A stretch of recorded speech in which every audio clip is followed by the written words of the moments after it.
一场突如其来的蝗灾让辛苦1年的土地颗粒无收，无奈只能一把火烧掉1整年的辛苦。孩子都未成年，妻子又临产在即，走投无路的巴斯不得不铤而走险，帮人捉拿逃犯，挣点外快。结果因为枪法极准又为人正直，被挑中成为一名法警。虽然这份工作危险重重且薪水微薄，但至少是份稳定的收入，可以帮助全家人安稳度日。大家好，欢迎来到露天电影院，我是吉利波。今天继续讲黄石系列最新剧《执法者巴斯·里夫斯》第3集。1875年5月的一个清晨，巴斯起身前往史密斯堡法院面见帕克法官。在门廊等候时，身边被带来一个黑人少年，他恐惧的眼神里充满了懊悔，茫然地祈求巴斯救救自己。从他混乱的言语中，巴斯大概猜到他因饥饿偷了一户人家的食物，被男主人追到后失手杀了人。这时帕克法官的门打开了，里面传来呼叫巴斯的声音。帕克法官是一个白发苍苍的老人，眼神犀利，表情严肃。他言简意赅地告诉巴斯，有人推荐巴斯的理由是因为他的黑皮肤更容易和印第安人打交道，而自己看中的是又有枪法又有原则的人。巴斯刚好满足这2个条件，所以这与肤色无关。然后他询问巴斯是否愿意接受这份工作，同时重申了这份工作的危险。巴斯坚定地表示自己接受。帕克法官绕过巴斯手里的那本旧圣经，书页中干涸的血字让他不禁感叹，这本书一定有自己的故事。圣经的主人正是那个被流匪抢劫杀死后被巴斯埋葬的老人。老法官让巴斯手按圣经，庄严宣誓，不贪污受贿，不徇私舞弊，不恶意偏见，忠于联邦和州法律，公正公平地履行职责。宣誓完，老法官用充满期待的眼神看着巴斯，递给他一枚6角星警徽。临走时，巴斯想为门口的男孩求情，帕克法官告诉他，男孩更需要一个懂法律的专业律师。巴斯离开了办公室，当他回头看向那个男孩时，只见男孩已经吓尿了裤子，这让巴斯对他的遭遇充满同情。旷野中，一个瘦弱的男子正在修理坏掉的车子，路过的一家人善意的停车提供帮助，殊不知这是一场精心设计的骗局，一群匪徒趁机洗劫了这一家人。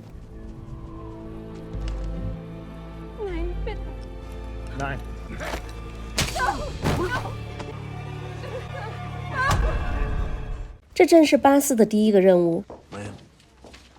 一出门就碰到了一个等活的牛仔，言语间对法庭的人头特别了解，不由分说的就凑过来看了看巴斯的任务，并且毛遂自荐当巴斯的向导兼助手。初来乍到的巴斯就这么糊里糊涂的被唬住了，而且这个名叫加勒特的家伙要价不高，全程$6的劳务费。巴斯觉得这个价钱买个新手法警入门券蛮实惠，干脆地答应了下来。于是2人启程，开启了这趟抓捕旅程，骑马穿越一片广阔无垠的贫瘠之地。途中加勒特介绍自己是2个孩子的父亲，第3个孩子也正在待产。这境遇和巴斯何其相似，于是向他表示，如果他好好表现，那么以后自己可以一直找他合作，分享这份虽然微薄但还稳定的收入。连日赶路，2人来到了一座人贩出没的小镇。加勒特告诉巴斯，他猜测这起抢劫案是一个名叫安德伍德的帮派干的，因为这起案子有女人参与，安德伍德怕老婆这事儿人尽皆知。巴斯决定去消息汇集地旅店酒吧打听打听这伙人的下落，同时也有些好奇，这个巴勒特似乎对这个案子知道的不少啊。2人找到镇上的旅店，刚走进酒吧，酒保就把巴勒特轰了出去，因为他在这里欠了不少钱。巴勒特只好向巴斯承认自己爱赌博，巴斯让他出去看着马，自己上前跟酒保询问通缉犯比利和安德伍德帮。酒保一问三不知。这时旁边一桌打牌的壮汉引起了巴斯的注意，他决定去碰碰运气。有人来送钱，大家自然不会拒绝，正好空一个位置，就让这个黑人警察坐下，牌局就默契地继续了。几把下来，巴斯已经赢了一些筹码。这一次起手就是2个对儿，巴斯知道机会来了，于是直接把一半的筹码押了上去。胆小的马上选择退出，对坐的那个壮汉牌也不差，跟着下了注。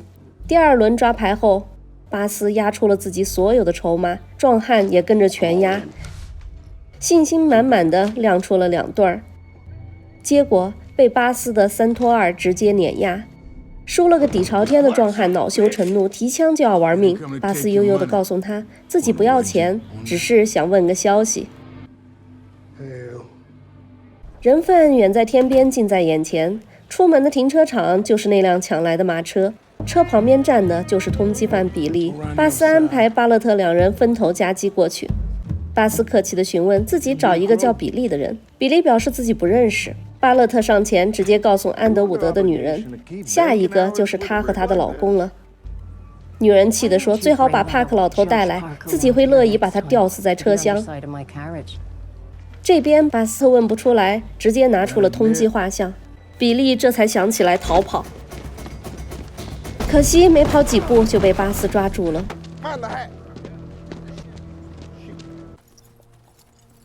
被抓住的比利一路絮絮叨叨，自己死定了，供出同伙也是死，不供也是死。帕克法官上任第一天就吊死了12个人犯，自己也不会例外有别的结果，而且估计都活不到法院，路上就会死在同伙手上。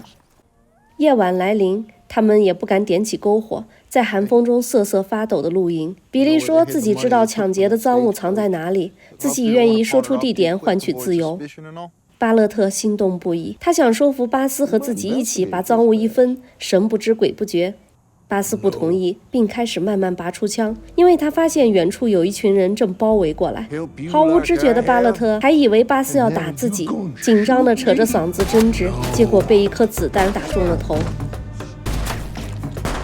一场激烈的枪战在树林中打响，巴斯弹无虚发，一边移动一边射击。We ain't gonna hurt you. Mother of God.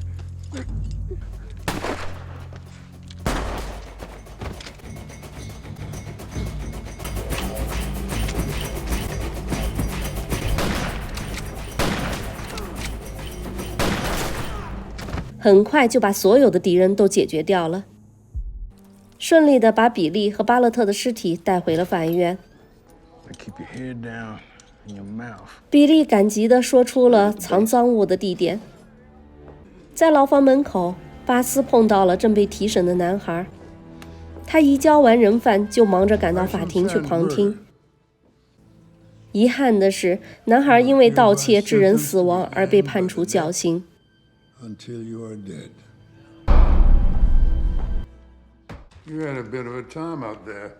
巴斯向帕克法官汇报了巴勒特的牺牲，只字未提他曾经想偷偷分钱的提议，同时说出了比利供述了窝赃的地点，希望帕克法官能考虑他戴罪立功的表现而从轻发落，但帕克法官不置可否。男人在外面搏命挣钱，女人在家搏命生孩子。即将临产的珍妮安排大女儿萨莉帮助做家务，照顾弟弟妹妹。萨莉很乖，很努力地答应下来。男孩亚瑟对萨莉依然念念不忘，两人偷偷的约会。萨莉抱怨家里的家务太多了，弟弟妹妹也需要照顾，自己根本没有时间可以看书。亚瑟则感叹自己连父母都没有，这可真是一个天赐的上门女婿呀。很快，珍妮就在萨莉的帮助下产下了一个孩子。当巴斯回到家时，精疲力尽的妻子抱着孩子在椅子上睡着了。又一个新生命来到了这个世界。巴斯抱起这个包裹中的小生命，不禁亲吻着妻子的额头，内心感慨万分。自己的妻子和孩子等到了丈夫和父亲，而巴勒特却再也无法回到妻子和孩子身边了。虽然他嗜赌成性，虽然他自私贪婪，但至少他死在了抓捕犯人的路上，死在一件正义的事情上，也算是死得其所了吧。好的，本集剧情就介绍到这里。本剧是一部以黑人为主题的影片，在美国历史上，除了巴斯以外，还有一些著名的黑人，最有名的莫过于马丁·路德·金了。他是美国民权运动的领袖之一，倡导非暴力抗争，获得了诺贝尔和平奖。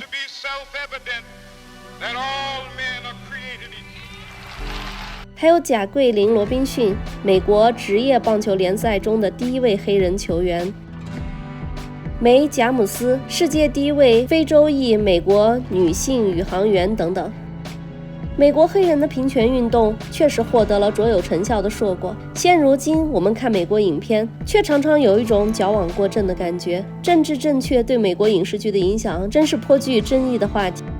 黑色的小美人鱼，甚至中世纪的宫廷中也会有黑人的身影，让不少观众颇感不适。但我认为政治正确确实可以促进社会中的多样性和包容性，鼓励人们尊重不同的文化、性别、宗教和族裔背景，减少歧视和排斥，确保人们有平等的机会。只是希望这种政治正确不仅仅是针对黑人，也要兼顾到亚裔黄种人、棕色人种、红色人种，最好通通都能够考虑到，而不仅仅是黑人，而且最好能尊重历史，在欧洲宫廷历史剧里还是少点有色人种。好的，今天我们就聊这么多。本剧是每周更新，现在更新到第3集，我们会继续追更本剧。